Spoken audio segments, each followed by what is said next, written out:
오늘 본문은 마태복음 24장 32절에서 51절입니다. 제목은 주의 마음을 아는 지혜의 종이라는 말씀으로 오늘 말씀을 전하고자 합니다. 요즘 AI가 많이 나와서 직업들이 좀 많이 없어지죠. 그래서 이제 의사나 교사, 변호사, 이제 모든 사자 직업들이 이업을 받고 있습니다. AI에게 입력을 하면은 그들이 더 똑똑하게 너무 잘하기 때문에 직업에 이업을 받지요. 그래서 우리가 이제 신대원을 들어갈 때만 해도 앞으로 성직자 직업은 안 없어진다고. 왜? 성직자는 영을 다루는 일이기 때문에 이런 교과서하고는 틀립니다. 성경을 주입을 한다고 되는 게 아니고 성경 속에 있는 하나님의 비밀의 말씀을 성령으로만이 그걸 알 수 있기 때문입니다. 그래서 성직자라는 직업은 너무나 고귀한 직업이며 누구를 만나느냐에 따라 지옥으로 가느냐 천국으로 가느냐 여러분들의 영혼을 도둑질하게 됩니다. 그래서 성직자 직업을 가졌을 때는 잘못하다가는 거짓 선지자가 되기 때문에 그 죄값은 더 클 것입니다. 그래서 중요한 것은 참으로 성직자라는 것은 아무나 하는 게 아니라는 것입니다. 자, 우리가 이 말세에 지혜로운 종을 만나는 것은 너무나도 중요합니다.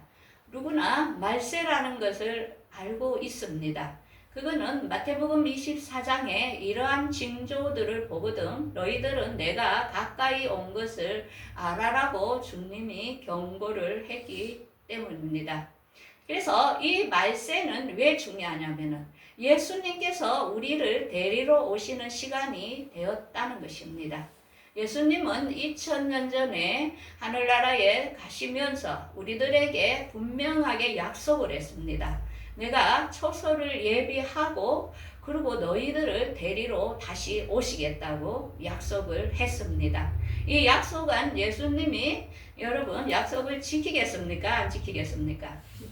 예, 그렇죠. 이 말이라는 것은 엄청 중요합니다. 마귀는 말을 이랬다 저랬다 바꿉니다. 그렇지만 예수님은 말을 여지껏 바꾼 게 한 번도 없다는 것입니다. 자, 그러면 주님이 왜 이 땅에 오셔야 되는가? 이 땅이 아니죠. 공중에 먼저 오십니다. 그것은 첫 번째는 우리가 부활한 몸으로만이 새하늘과 새 땅에 들어가기 때문입니다. 여지껏 온 인류는 지금까지 새하늘과 새 땅으로 들어간 사람이 아무도 없습니다. 지금 우리의 선조들, 믿음의 선조들은 지금 낙원에서 기다리고 있습니다. 왜? 그들은 육과 영을 가진 몸으로 새하늘과 새 땅에 부활한 몸으로 들어가야 되기 때문이죠. 그 다음에 예수님이 왜 이 땅에 오시느냐? 앞으로 세계 짐승의 정부가 우리 몸에 칩을 삽입하게 될 것입니다. 우리를 인간과 기계로 통제를 하려고 합니다. 그러면은 우리를 어느 곳에서 돈을 어떻게 쓰며 무엇을 사고 있는지 뭘 하는지 다 감시를 하겠다는 것입니다. 지금부터는 이제 은행과 우리가 모든 활동들이 세무라든지 이런 게 지금부터 통제가 들어가며 은행이 파산을 하며 우리가 넣어놓은 돈도 못 찾는 지금 그런 시대로 이제 다가오고 있습니다. 그 다음에는 사람들에게 이 칩을 안 넣는 사람은 목배임을 당한다 합니다. 이러한 위험이 지금 우리 앞에 다가오고 있기 때문에 주님은 우리를 이 땅에 둘 수가 없기 때문입니다. 그리고 예수님께서는 공중강림과 지상재림으로 2번 오시는데요. 그거는 천년왕국에서 신분이 갈라진다는 것입니다. 이 다음에 예수님이 오시고 나면은 부활체로서 천년왕국에서 왕과 제사장으로 예수님과 다스릴 신분이 있고 그 다음에는 이 땅의 백성으로 사는 신분이 있다는 것입니다. 그 다음에 지금까지 악의 세력이 심판할 시간이 이제는 되었다는 것입니다. 그래서 예수님께서 오셔야 되는 이유라는 것입니다. 자, 그러면 오늘 본문에서 우리가 주의 마음을 아는 지혜로운 종은 어떤 사람일까? 우리 스스로도 다 신학을 했다고 지혜로운 종이 아니고 누구나 다 지혜로운 종이 되어 모든 사람을 가르칠 수가 있습니다. 그거는 주의 마음을 아는 자들이라는 것입니다. 성령으로 인친 자가 해당이 된다는 것입니다. 그래서 오늘 주님은 세 가지 비유를 우리에게 말씀을 하고 가셨습니다. 무화과 때를 알아라. 노아의 때와 같을 것이다. 내가 올 때가. 그 다음에 내가 올 때의 그 재림에 대한 얘기를 오늘 세 분류로 예수님께서는 고난주간에 화요일 날 저녁에 제자들에게 말씀을 하고 십자가를 지셨습니다. 자, 그러면 오늘 본문 마태복음 24장 32절을 한번 보겠습니다. 무화과 나무의 비유를 배우라. 그 가지가 연하여지고 잎사귀를 내면 여름이 가까운 줄을 아나니 이와 같이 너희도 이 모든 일이 보거든 인자가 가까이 문 앞에 이른 줄 알라. 자, 여기서 무화과 나무는 이스라엘을 비유한 것입니다. 그래서 이 예수님은 한 입으로 두 마디를 하십니다. 어떤 일을 하셨냐면은 예수님께서 성전에 들어가시기 전에 고난주간에 분명히 무화과 나무를 보시면서 열매가 없다고 무화과를 저주하시면서 이제는 무화과에서 열매를 얻지 못한다 이렇게 하셨습니다. 그런데 오늘 말씀은 어떻게 합니까? 무화과 나무가 연하여지고 그러면은 잎사귀를 내면 여름이 가까운 줄 알라. 이렇게 이야기를 합니다. 자, 그러면 이 여름이라는 것이 무엇인지를 그 비유 안에 있는 것을 우리가 알아야 됩니다. 우리가 오순절은 봄절기로 있고 나팔절은 여름절기로 7월 1일이 나팔절입니다. 우리 태양력으로는 9월달쯤 됩니다. 그래서 이 나팔절은 여름절기를 말합니다. 여름절기라 하는 것은 나팔절, 예수님이 오실 시간이 되었다는 것을 알려주고 있는 것입니다. 그래서 이 여름절기에 대하여는 무화과 나무에 대하여 이스라엘을 잘 주시를 해야 된다는 것입니다. 왜냐하면 이스라엘은 2000년 동안 나라 없이 살다가 1948년 5월 14일에 그들은 독립을 선포했던 것입니다. 그래서 세계가 너무나도 놀랬지요. 그러면서 우리 예수님께서는 마태복음 24장에 분명히 이 말씀을 했죠. 멸망에 가증한 것이 선 것을 보거든 도망가라 했죠. 그게 뭐라 했죠? 멸망에 가증한 것이 뭘까요? 그때 설교했잖아요. 응? 또 잊어버렸어요? 예? 잊어버려야 또 내가 또 하죠. 멸망에 가증한 것이 제3성전을 말합니다. 그래서 여러분들 지금 이 말을 잘 이해를 해야 됩니다. 지금 트럼프가 이란을 계속 공격을 가합니다. 그러면은 누가 화를 많이 내겠습니까? 예, 푸틴이죠. 푸틴하고 중국입니다. 그러다 보면 그들은 가만히 안 있습니다. 왜? 그들도 또 다른 일을 한다는 것입니다. 그 다음에 이스라엘이 지금 많이 축복을 받아가 지중해 쪽에 천연가스와 이스라엘 땅의 기름이 발견된 것을 사람들이 다 알고 있습니다. 자, 그러면 지금 에너지가 고갈되는 때에 누가 가장 탐을 내겠습니까? 모든 사람들은 누가 뭐가 있으면 그게 질투가 나는 것입니다. 그래서 그 자만한 이스라엘, 저 나라에 엄청난 자원이 있는데 그걸 두고 볼 수가 없지요. 그런데 성경에는 뭐라 했습니까?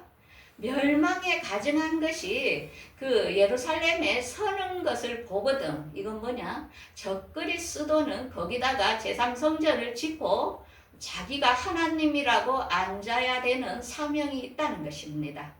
그 자가 분명히 적그리스도라 했죠. 그 세상 성전에 건립되면서 자기가 거기에 앉는다 했죠. 자, 그러면 지금 그 예루살렘에 제3성전이 건립되어야 할 땅에 지금 무엇이 있죠? 뭐가 서였지요? 지금 거기에 황금동 있죠. 황금동. 그 이슬람의 황금동이 세워져 있습니다. 자, 그러면 그걸 뽀사야 제3성전을 짓겠죠. 자, 그러면 그걸 부수려면은 전쟁이 너무 크겠죠. 그래서 지금까지 그걸 붙지도 못하고 이스라엘이 반쪽 예루살렘만 그들이 해수하고 있었죠. 그런데 앞으로 거기 붙고 제3성전을 짓게 되는 시기가 온다는 것입니다. 지금 이 모든 게 성경을 이루어 가고 있는 시즌에 우리가 있다는 것입니다. 그래서 멸망에 가정한 것을 중요하게 여겨라 했고, 중동전쟁이 일어나는 것이 그 원인이 무엇인지 3분의 1이 죽을 거라고 중동 지역에. 자, 그러면은 이란과 이스라엘, 러시아, 에스겔 38장에 보면 거기에 들어갈 나라들이 쫙 나오잖아요. 성경은 역사입니다. 그대로 일어난다는 것입니다. 우리가 지금은 때가 너무나 임박하다는 것을 알 수 있습니다. 자, 그러면서 우리 예수님께서는 분명히 내가 진실로 너희에게 말하노니 이 시대가 지나기 전에 이 일이 다 일어나리라. 예전에 다니엘은 바벨론으로 포로로 갔을 때에 그는 에레미야가 말씀한 70년이 되면은 너그 나라는 회복될 것이라 하면서 알았지요. 그러면 이 시대라는 것은 어떻게 무슨 말을 하는 것인가? 자, 우리가 이 시대는 70번째의 희년, 7이라는 숫자가 너무나 중요합니다. 창세기에서 7일날 안식하였다 이랬죠. 그러면 그게 뭡니까? 7천년이 되는 시기에 우리가 새 예루살렘으로 들어간다는 것입니다. 지금은 6천년의 시기에 우리가 살고 있고 앞으로 1000년이 더 있습니다. 이 땅이 1000년 왕국이 지내야 됩니다. 이 땅에서. 그러면은 7일째 되는 날이 너무나 중요하다는 것입니다. 자, 그러면 안식일이 7일 이게 중요한 게 아니고 거기에 주님께서 말씀하시고자 하는 의도를 우리는 잘 알아야 됩니다. 첫 번째 희년은 여호수아가 가나안 땅에 들어갔을 때 BC 1367년부터 한 희년이 시작이 되었습니다. 그러면 지금 70번째의 희년은 2015년입니다. 그러면 우리는 요셉의 7년 흉년과 7년 풍년을 알아야 됩니다. 지금 2024년에 우리가 살고 있습니다. 그래서 우리가 지금 사는 이 시대가 너무나 중요하고 이 요한계시록을 알아야 현 시대 정부가 왜 이렇게 이끌어 가는지도 우리가 이해를 한다는 것입니다. 그런데 주님께서는 그날과 예수님이 오시는 그날과 그때는 아무도 모르나니 하늘의 천사들도 아들도 모르고 오직 아버지만 아시느니라. 그래서 이 말씀을 가지고 많은 사람들이 많이 써먹습니다. 절대 그날은 아르면 안 된다고. 예수님 오신다면은 막 아르르기를 일으킵니다. 자, 그런데 여러분들 이 말씀을 잘 봐야 됩니다. 킴 제임스 성경이 지금 우리가 가지고 있는 NIV 성경보다 일찍 나왔죠. 그죠? 자, 그러면 영어를 번역하다 보면은 모든 성격이 약간 변질이 될 수 있습니다. 자, 근데 킹 제임스 성경에는 이렇게 나옵니다. 그러나 그날과 그 시각은 결코 아무도 알지 못한다. 하늘에 있는 천사들도 알지 못하고 오직 내 아버지만 아시느니라. 자, 이거는 아버지는 이 세상을 계획하는 계획자입니다. 예수님은 우리를 구원하게 오신 구원자입니다. 성령님은 예수님의 말씀을 전달해 주는 분입니다. 삼위가 하는 일이 다 틀립니다. 그렇지만 이분들이 하나일까요? 아닐까요? 하나죠. 우리는 이걸 예수도 모른다, 성령도 모른다, 이거는 우리는 삼위일체를 부정하는 것입니다. 그렇게 잘 생각을 해야 됩니다. 그래서 성경은 한 면만 보고 다 이렇게 말하면 안 됩니다. 전체의 의도를 깨달아야 됩니다. 그래서 그 바울 서신에 보면 사일전 데살로니가 전서에 바울은 이렇게 말하고 있죠. 형제들아, 너희는 어두움에 있지 아니하매 도둑같이 너희에게 임하지 않으리니 너희는 다 빛의 아들이요 낮의 아들이라. 우리가 밤이나 어둠에 속하지 아니하므로 우리는 다른 이들과 같이 자지 말고 오직 깨어 정신을 차려라 합니다. 자, 빛의 자녀가 있다는 것입니다. 성령을 인침받은 자녀들은 예수님이 우리 안에, 성령이 우리 안에 계시기 때문에 우리가 그 날을 감지한다는 것입니다. 왜? 우리의 결혼식 날이고 예수님의 결혼식 날이기 때문입니다. 그래서 성경을 읽을 때에 자세히 살피라는 것이 한 말만 보고 이렇다 하면은 안 된다는 것입니다. 그래서 우리는 예수님께서 어느 정도 시점에 온다는 것을 우리는 감지할 수 있고 또 모르는 사람도 있다는 것입니다. 왜? 그 사람들은 모르는 사람은 모르는 대로 놔둬야 됩니다. 왜? 신분이 틀리다는 것입니다. 자, 그 다음에 두 번째로는 노아의 때와 같다고 합니다. 자, 우리가 잘 알듯이 노아의 때에 사람들이 먹고 마시고 시집가고 장가가고 하면서 홍수가 날 때까지 사람들이 깨닫지 못했다 합니다. 자, 여기서 먹고 마시고 시집가고 장가가고는 이 세상에 결혼하는 사람처럼 결혼한다는 말이 아니고 지금 뭐 결혼을 합니까? 애들이 안 하잖아요. 그 말 뜻이 아니고 주님을 배반하고 딴 데로 시집을 간다는 것입니다. 다른 종교, 우상을 섬기는 일, 배도하는 일이 많아진다는 것입니다. 자, 그러면서 노아는 어땠습니까? 완전한 자라. 그때에 죄악이 가득할 때에 노아는 그때에 하나님께 의인이었으며 하나님과 동행했던 사람이었습니다. 그래서 그 많은 사람들은 몰라도 노아에게는 그때를 앞으로 40주야 비가 올 것이다. 멸망될 것을 알려주었습니다. 요셉에게도 알려주었습니다. 앞으로 흉년과 풍년의 시기가 온다. 너희는 준비해야 된다 하고 알려주었던 것입니다. 그래서 이 제약이 가득하다는 것은 우리가 계시록까지를 다 이해를 해야 되는데 지금 대한민국 온 세계는 제약이 가능합니다. 근데 더 중요한 것은 이스라엘을 주목해야 됩니다. 이스라엘이 지금 동성애가 얼마나 많은지 모릅니다. 그래서 그들은 예수님을 믿지 않습니다. 그들은 하나님만 믿는다고 합니다. 그런데 그곳에서 세계 단일 정부될 짐승이 어떻게 전쟁을 일으키게 된다는 것입니다. 그래서 그 지형을 이야기하죠. 주께서 십자가에 달리신 곳이라. 그래서 앞으로 이 죄악이 더 가득할 때에 앞으로 중동 전쟁을 이스라엘과 붙게 될 것을 지금 말씀하고 있습니다. 그래서 노아의 때라는 것은 죄악이 가득 왜 이렇게 사람들이 악할까 하는 것을 우리가 이해를 하면 됩니다. 그 다음에 세 번째는 주님의 재림을 알리는 종, 그게 지혜로운 자죠. 그래서 재림을 알리는 사람을 진짜 잘 만나야 됩니다. 그때 40절에 이렇게 말씀하죠. 두 사람이 밭에 있음에 한 사람은 데려가고 두 여자가 맷돌질하고 있음에 한 사람은 데려가고 하나는 버려둘 것이다. 이거는 뭐냐? 첫 번째는 두 사람, 이거는 아담과 마지막 아담 예수님을 말하는 것입니다. 첫 번째 아담은 땅에 남았고 그 다음에 두 번째 아담인 예수님은 하늘로 올라가셨습니다. 그러면 41절에 두 여자가 나옵니다. 이거는 맷돌질 한다는 것은 일을 할 때에 말하죠. 두 여자는 교회를 말합니다.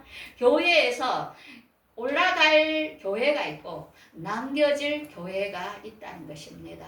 우리가 예배하는 이 중에서 누가 올라가고 누가 남을지 우리는 알지 못하기 때문에 끝까지 달려가야 된다는 것입니다. 그래서 사도 바울은 성령으로 이것을 깨달았기 때문에 그는 고린도전서 15장 51절에 내가 비밀을 말하노니 마지막 나팔의 순간에 혼련이 변화될 것이다. 제가 중동 전쟁은 6째 나팔이라 했죠. 마지막 나팔이 주님이 그때 우리를 변화시킬 나팔절에 변화시킬 거라는 것입니다. 그래서 첫 번째에 올라갈 공중 강림에는 지금 낙원에 있는 자들이 먼저 부활하고 그 다음에 우리 살아남은 우리가 끌어올려 우리는 공중에서 혼인 잔치를 하는 것입니다. 이 땅에서 하는 게 아닙니다. 그 다음에는 땅에 남는 사람이 있다는 것입니다. 그 자들을 계시록 7장 13, 14절에 이렇게 이야기하죠. 장로 중에 한 사람이 저 흰옷 입은 사람이 누구냐 하니까 저들은 큰 환란에서 어린 양의 피에 그 옷을 씻어서 나온 자들입니다. 이럽니다. 그러면서 이걸 더 자세하게 계시록 12장 6절에 여자가 광야로 도망함에 1260일 3년 반을 말합니다. 그때 그를 양육하기 위하여 하나님께서 예비한 곳이 있도다. 자, 우리가 지금 열심히 복음을 전하는 것은 이 사람들 때문입니다. 앞으로 들림받지 못할 사람들이 있기 때문에 알려주는 것입니다. 미리 이게 닥치기 전에. 왜? 그들은 칩을 3년 반을 할 것입니다. 이제 디지털 화폐 다음에 바로 칩으로 들어갑니다. 우리 몸에 칩을 심음으로 은행과 모든 것을 다 이제 감시를 하겠다는 것입니다. 그러면 이걸 안 넣으려면 목배임을 받아야 되고 피난처로 도망을 가야 되는 이 시대가 지금 우리 앞에 오고 있다는 것입니다. 그때에 여러분들 뭐랍니까? 3년 반이니까 견디라는 것입니다. 말씀을 알아야 견디겠죠. 그죠? 그래서 우리가 이것을 미리 안 사람들은 같이 힘을 합쳐야 되고 알려줘야 된다는 것입니다. 그래서 주님께서는 깨어 있으라.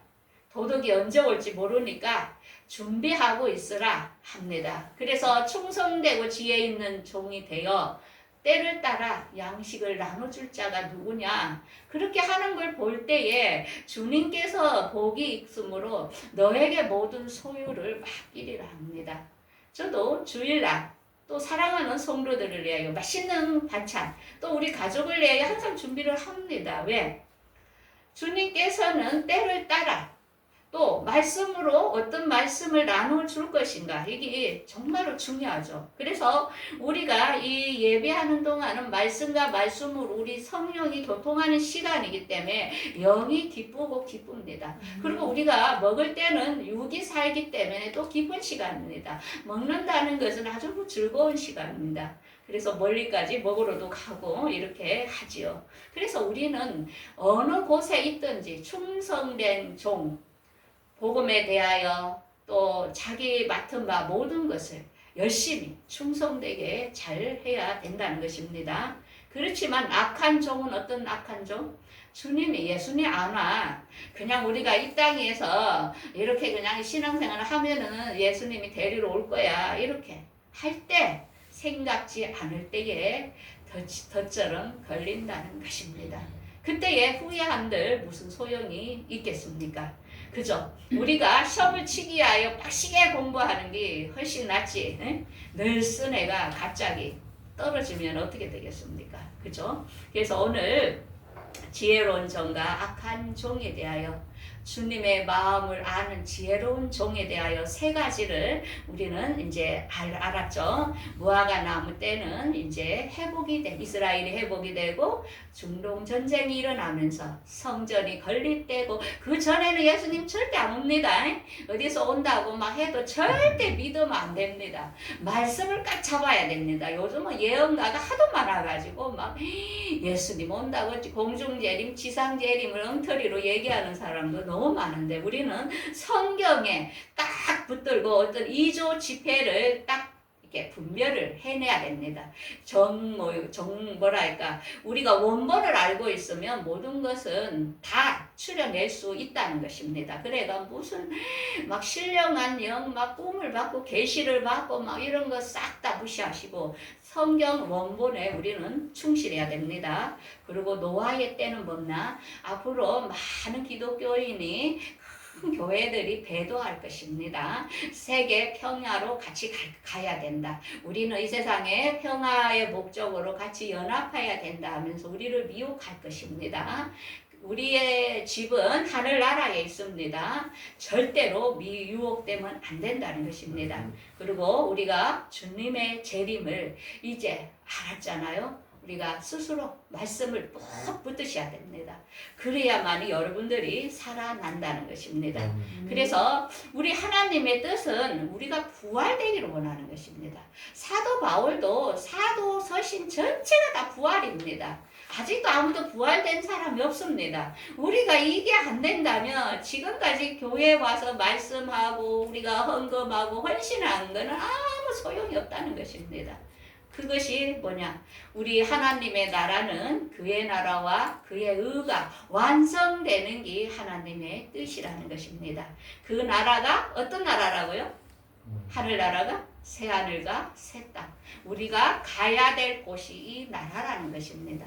그래서 우리가 이 나라를 위해서 누구나 우리가 침입하여 들어가는 자가 돼야 되겠습니다. 그래서 우리 주님께서는 계시록 22장 12, 13절에 내가 속히 오리니 내가 행한 대로 갚아주리라. 앞으로 우리 우주에 별들이 많지요. 여러분들 몇 개 차지할지 모르겠습니다. 행한 대로 주신답니다. 그래서 열심히 여러분들 다 거기 쟁취하여서 이거는 영원히 이루어지는 것입니다. 영원히 이 땅에서는 100년밖에 안 되지만 앞으로 그 상금은 영원하기 때문에 여러분들 그걸 소망할 때에 바라보게 되고 기도하게 되겠죠. 그래서 기도라는 것은 하나님의 뜻대로 구하는 것입니다. 하나님, 이 땅에 누가 종입니까? 내가 그들을 살려서 이 한란기를 이길 수 있도록 말씀을 전하게 해주세요. 우리 그걸 찾는 것입니다. 우리 아무나 전가하는 게 아닙니다. 하나님의 말씀이 선포될 때에 그 안에 있는 정체성이 열매대로 나타난다는 것입니다. 일단은 나 자신부터 잘 챙겨야 됩니다. 내가 없는 세상은 아무 소용이 없습니다. 그래서 우리가 기본에 항상 충실하여 여러분들 별들 많지요. 이런 모습 그는 뭐 해서 하성 하나 들어가려고 난리인데 우리는 주님이 어떻게 하늘나라 그 좋은 곳에 어떻게 줄지 우리도 기대가 됩니다. 모두 다 이렇게 상 받는 모두가 되기를 바라겠습니다. 기도하겠습니다.